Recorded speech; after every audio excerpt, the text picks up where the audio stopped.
We're back and we're talking some more about the Steam Machine, baby. How much would you pay for the little black box that plays video games? Hi, I'm Nick, and I'd buy a Steam Machine, but Trump took all my pennies. Hi, I'm Josh, and a little black box is a thing that happened to me once. And I'm Andy. This is Video Game Tango.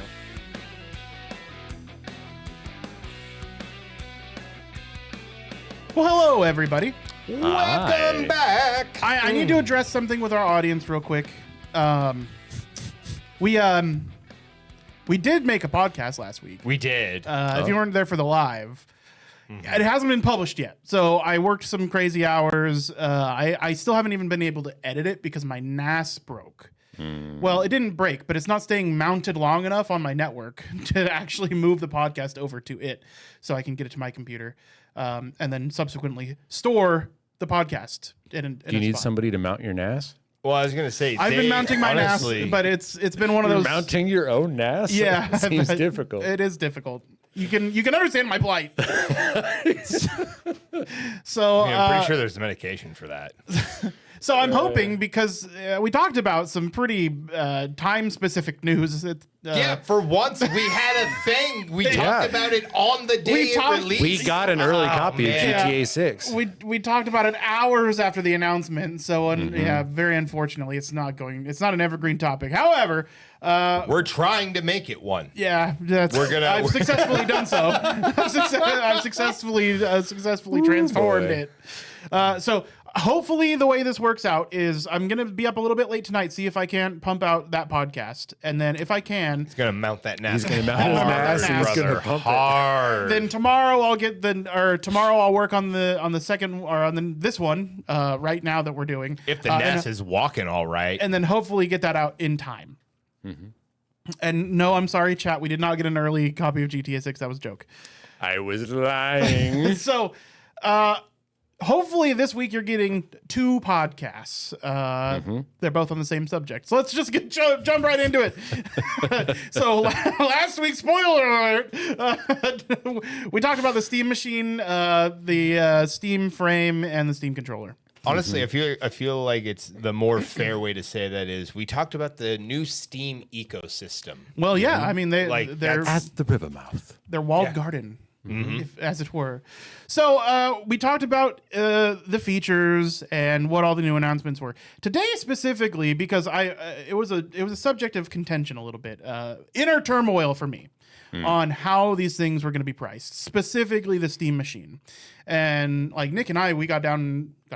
We were hanging out on the balcony and we got down to the nitty gritty about pricing and how it's competitive in the market, where in... Like, what niche does this hit? So I just kind of want to talk about this stuff a little bit more. Nick, so we ruminated on this quite a bit on the balcony, and we haven't gotten your take on this device. What are your thoughts on the Steam Machine? Basically, from what little I've read, it just seems that if it's not going to be in a competitive price with other consoles, it's going to be in a weird zone, halfway between just buy a PC and halfway between buy an expensive console. Where does that put it? Yeah. You know? With the reflection that the Steam Deck was considered a success at selling 3 or 4 million copies, I could see, even if it's not competitively priced with consoles, selling a couple million copies might be considered a success. I don't know what their goals are. 3.7 to 4 million Steam Decks as of early 2025. Yeah. And that's compared to modern day consoles, which I'm pretty sure are in the hundreds of millions of sales. Right? No, it's in their lifetime. For a PS2, for consoles that have been out for a while, yes, they will get into. Sure, but like the Steam Deck isn't a console; it's a handheld. Sure. So, like, but now the fair comparison would be something like the Rogali or for the Steam Deck.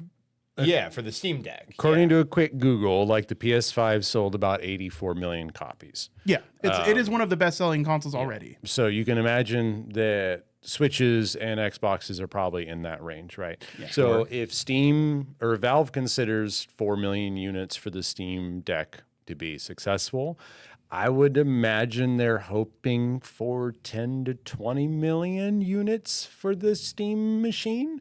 That would be my immediate gut reaction, is like, that's a great success. I don't, and again, this is if it's coming out $700, $800, $900, right? If they said they're not going to sell it at a loss, so if they somehow managed to make this thing for $500, yeah, I could see 30, 40, 50 million units being sold. It depends on how they market it, how strongly they market it, who they market it to, right? You know, I don't know what a modern console gamer looks like anymore. I'm so out of touch because I've been a very nerdy PC gamer for so long. I don't know what they want. They looked exactly like they did in the Xbox 360 era. I mean, well, it's mostly like, are they still just going to buy the console that they know? You know, Microsoft's kind of weirdly kind of dropping out of the market, and you know, the PS5, PS6, I don't really know where that's going to go. So for Valve to come out and be like, hey, you know, all those PC games you've been missing out on, or are you tired of paying a monthly subscription fee to play online games? That could bring in a lot of people. Yeah. But it could also be, the world's going to shit and I can't afford another $500 for a console when I already have one. You know, it's like, there's like, doing this in a white room is one thing, but in reality, economy's kind of messy right now. And like, again, if this comes out at $700, $800, $900, the people who are going to buy it are the kind of people who buy PCs. And at that point, they probably already have one, and $700 or $800 could upgrade their rig, or at least get them a starter one that, you know, you have to build. So you mentioned, which is a really good point, a pre-built thing like the Steam machine is great. Pre-built means you don't have to build it. You don't have to worry about it. You don't have to know how to set it up. You don't have to have someone do it for you. Form factor, great. It's a box. It's half the size of a loaf of bread, right? It works with any controller. There's good selling points. A lot of this, my opinion on how well I think it's going to do is like, it just comes down to exactly how many hundreds of dollars it sells for. You know, $500 seems like the absolute minimum I think they could get away with, and I'd be surprised to see it at that much. I'd probably guess $700 to $800 if I just had to pull a number out of my ass based off what little I've read, and that just puts it, in my opinion, in a weird spot. You know, on top of that, okay, so they're trying to get console gamers. Well, now they need to buy games on Steam. They just spent $700, $800 on your machine. You're going to expect them to drop another $200 on games? Especially if they're just getting in the ecosystem. Exactly. Like for people that already have and are maybe looking to upgrade, sure, it might be a valid upgrade path. And then you can balance that devil's advocate with Steam sales. Okay, they can buy games that they like for $5, right? And then people will do that. But like, brand new games aren't $5, you know? And there's so many variables right now that I don't know exactly where this thing's going to fall. And that's kind of what, even pricing aside, which I do want to come back to, I've been trying to wrestle with where this exists in the space as it is now, and whether it's that revolutionary of a product. I do think that getting a PC in people's living rooms running native Linux, specifically SteamOS, and its absolute simplicity. You plug in a power cable, you plug in an HDMI cable, you plug that into your TV, you plug that into the wall, you press the power button, and you sign into your Steam account, or you create one, and then you play games, right?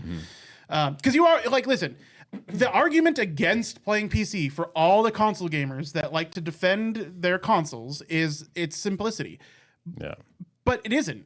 Just like you have to sign into your Microsoft account when you start Windows for the first time, you have to log into your PSN or your Xbox Live account.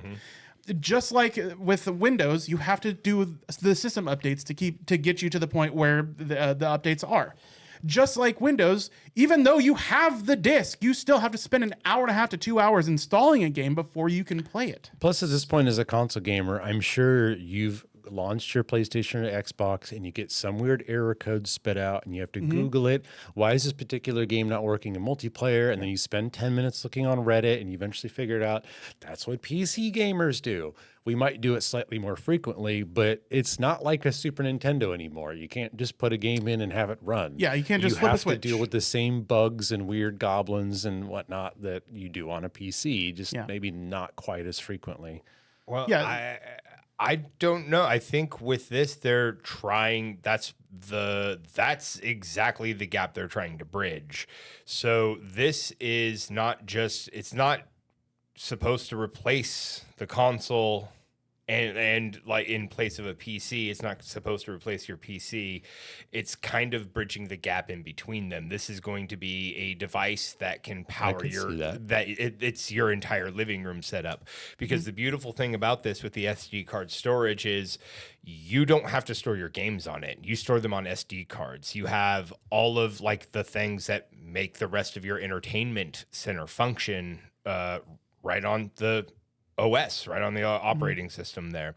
So it's bridging that gap for people who are like, I can't build the type of PC that I would like to build for gaming.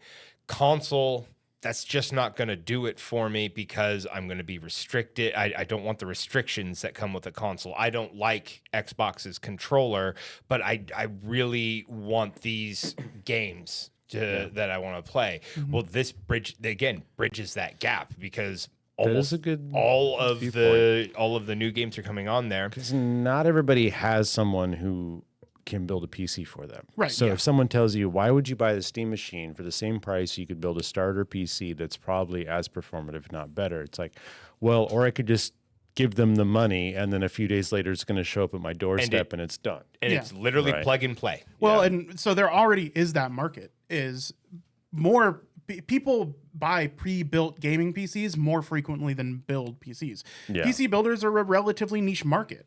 So most of them are, they're bought by Alienware or they're bought by CyberPower or iBuyPower or any one of the Extra large plastic boutique shit companies. Yes, exactly. And they're using nearly off-the-shelf components. So it may be less performative for the money, right? Because these companies aren't buying them in as massive bulk as Valve is for these Steam machines, right? So you're probably going to see some increased value potentially for your money in these boxes. Again, depending on the price. So I think all of this is right, though. I think we've mentioned multiple markets in trying to search for the niche, and I think there's probably people in all of those markets, right? So looking at it from that perspective is kind of where I want to go from here. Now, price is kind of going to be the ultimate decider, I think. I think there is an audience for it, right? We've just talked about that. But price. I think so. Interesting stat. I'm actually going back to the market for this. I read it from Eurogamer that according to Valve's hardware survey that they put out, 25% of Steam Deck owners actually use a dock and connect it to their TV. So a quarter of all Steam Deck owners, the versatile handheld console, are plopping it down and playing games on their TV. So that's how some people enjoy it. So I do think there's an automatic market for it. Now, you think those people that have already spent close to $1,000 on the Steam Deck are going to buy the Steam machine? Well, the Steam Deck isn't $1,000.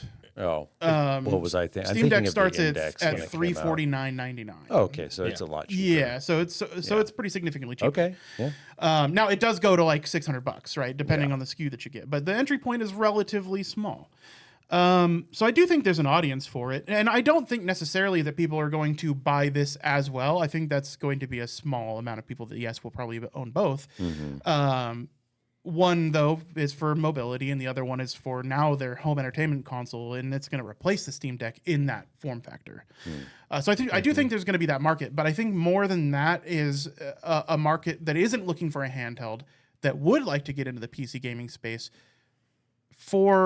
with ease, right? Like the console player we were talking about that just appreciates the ease of a console. I think that when you say 25% of people dock their Steam Deck, what I hear is that 75% of people bought the Steam Deck to have a handheld console, and 25% of people are like, it's fine, but like I said out on the balcony, it's like you're playing on a little screen, like you bought it to be able to carry it around, but you want to be able to play on your big TV. There's going to be kind of a little Venn diagram of like people who maybe couldn't quite afford a Steam Deck at the time, but now the Steam Machine is coming out, and it's like now I don't have to buy a handheld. I can just buy the little computer. Buy the thing that I kind of wanted from the Yeah. get. You were going to say something? Yes. I kind of forgot now. That's okay. I think another thing that will help with because I imagine it will have a higher price point, but it's also not looking to nickel and dime you for every little thing that you try to The do on monthly it. subscription's not Like, a joke. Yeah. So having again the raw access to the games, because it's not just the fucking AAA titles that come out. It's access to the Steam library. And if you already have a Steam Deck, or if you're just looking to dive fully into the ecosystem, I honestly think the frame headset, if that winds up working out the way they're promising it, that's your on-the-go gaming right there. And with, again, that SD card expansion, you can bring your titles with you. Yeah. So like I feel like it's that ease. If hey, I need to go out today, I'm using the handheld. I'm in today, I got my nice monitor set up right here. And the fun thing is, multiple controllers link up to it. It's literally bringing back couch co-op gaming. Hopefully. Yeah. I could. Yeah, what did they say? It can connect up to 16 controllers? Yeah. Yeah. But the thing is, games don't support local co-op anymore. So Right. No, but you'd have to I play mean, some older titles. Some older titles. Yeah, exactly. And you know where you have access to those titles? On your fucking Steam library. Yeah.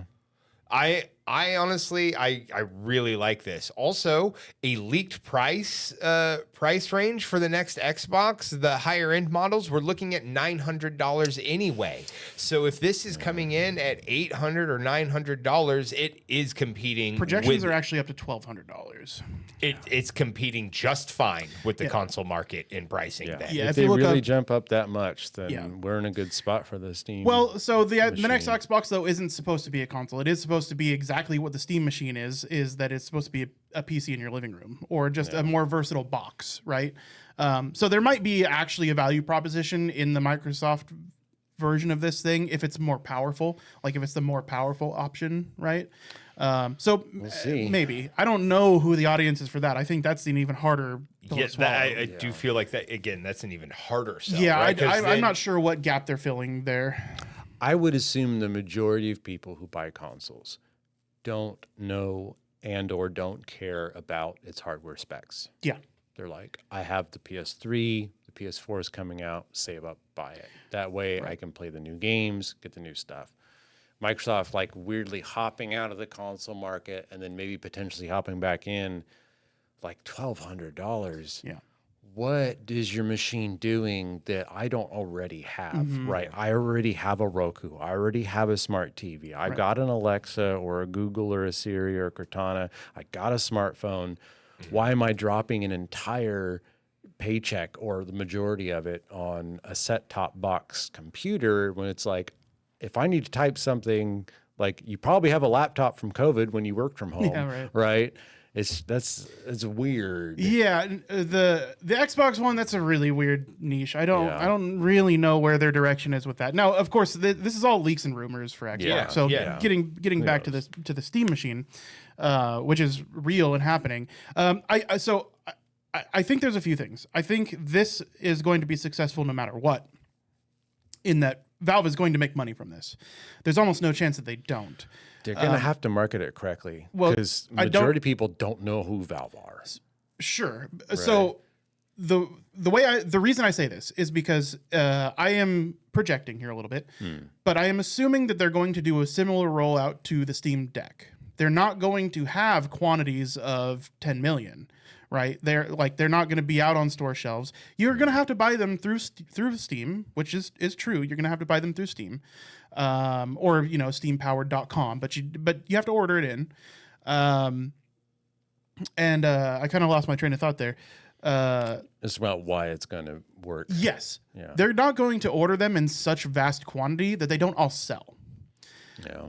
I think that the first run is going to sell. And here's the thing, is they're not subsidizing the cost of their console with games on Steam, and they are making a profit on the console. So I think this thing is profitable no matter what. So I think Valve is able to take a kind of a leap of faith here. So I do think it is going to be successful. How successful and how much it penetrates the market, I think, is going to be completely dictated by cost. It does sound like there's a market here, but it's the just price, a market of many different slices of pie kind of combined together. Right. Because honestly, I think like going back to where you said like tech specs don't matter. That's absolutely true of the console crowd. If tech specs mattered, then the Xbox One X would have been the best-selling console this generation. Yeah. It's got 6 more compute units than the PS5 did at launch. Now, it's even more than that. It has like 6 fewer than the PS5 Pro. It's nearly as powerful as as the second iteration of this generation's console from Sony. So if that were true, then they'd do that. I think console players they play where their friends are. Yeah. I mean, it's as simple as that. Or you follow a handful of games, or you buy the new machine when it comes out. Yeah, 100%. So I think there's brand loyalty there, and I think multi-console households are becoming fewer and fewer because of the rising cost in consoles. So I do see this in having a broader market than the console because of its versatility and utility, potentially. Absolutely. But how much are you willing to pay for it is the thing. Now, I've been trying to nail down a price, and I'm just kind of gathering the averages of what people think it's going to be. In doing that, I did find Moore's Law is Dead actually did kind of a price breakdown. Now, the guy that runs Moore's Law is Dead actually did technology acquisition for large companies in building equipment at scale. Okay. So he actually has a really good idea of how much this stuff costs, and has access to how much this stuff costs for large scale. So I've got a little thing here that we're going to review quickly. I imagine you basically, if you can get a good idea of what exact hardware components the machine's going to have in it, that can give you a good, like, 80% with wiggle room price range of how much it would cost wholesale to make. So we do know the components. They have announced the hardware that is inside of it. So we do know that. The AMD CPU and APU or CPU and GPU is a known quantity. So it's a little bit weird for the GPU because it's somewhere around a 7600 or a 7600M. It is a custom chip. But based on what we know about the actual die sale is that the combined cost of the CPU and the GPU, because these are in other devices, is going to be around $184. System RAM, I think we're jumping the gun here a little bit. It's only at $48 for 16 gigs of dedicated VRAM. You can't buy dedicated VRAM for $48 for 16 gigs right now. That's not This has got to be like industrial scale wholesale industrial cost. scale, and they've already made the purchases for sure. They bought them a long time ago. They bought them a long time ago, but do they want to increase the cost of their price of their console over time, or just launch it at the cost that they think it's going to be like a median price for them to make profit? Who knows? As far as connectivity and battery and the power supply goes, all of those are basically known quantities as well. Now, they do use nice, fancy, rounded numbers here. So instead of giving us in this quantity, it's going to be 2146. They just, it's $13, $20, $20, 25, 35, 40, 10. But basically, what they're saying is the cost of this console should not exceed $425 to manufacture. Did the video talk at all about overhead as far as taxes, tariffs, things like that go? So, and they said that's why the pricing is going to be nebulous, because what they would predict is that the console would be profitable at $500, at $499. Right. And that's without controller or anything. That is just the console. Right. So you're just getting the machine. You're probably going to have to buy the controller separately, because they have not talked about bundling those two. And I would imagine they would have mentioned so if that was going to be the case. So, assuming that it doesn't come with a controller, $499, I think, is the absolute best price point they could throw out there. That makes it really competitive with the consoles that are out there right now, because our consoles are $500, $600, and $800 respectively. Yeah. So at that price point, it does compete with consoles. In fact, it becomes the value proposition, right? Yeah, Especially because really of its does. versatility. Especially for those people that have been wanting to get into the PC space but don't know how to build, don't want to buy the crappy pre-builds they read about on Reddit, and like Josh said, I could see them selling 500,000 units off the idea alone that you don't have to pay a monthly subscription to play your games. Right. Yeah. Somebody here's like, I don't have to worry about yet another subscription Right. fee. And it's like, no, you just play whatever you want. Moore's Law is Dead did mention that they imagine the price would probably actually be closer to $5.99 instead of $4.99. Still keeping it competitive. Not that $4.99 price is like really, really enticing. At that price, I might buy one. Right. I have no need for one, but I would want one at $500. Yeah, just to be on the train. You know? Right. Yeah. Just to be, and honestly, to support, like, gaming on Linux, I want to support. Yeah. Like, if we can get more people gaming on Linux, then it becomes a reason for developers to prioritize Linux, right? Yeah. Get it on more platforms, get it on an open platform, especially with how Microsoft demands that you be in their ecosystem. You know, I have a little bit of an inside scoop because of the industry that I work in.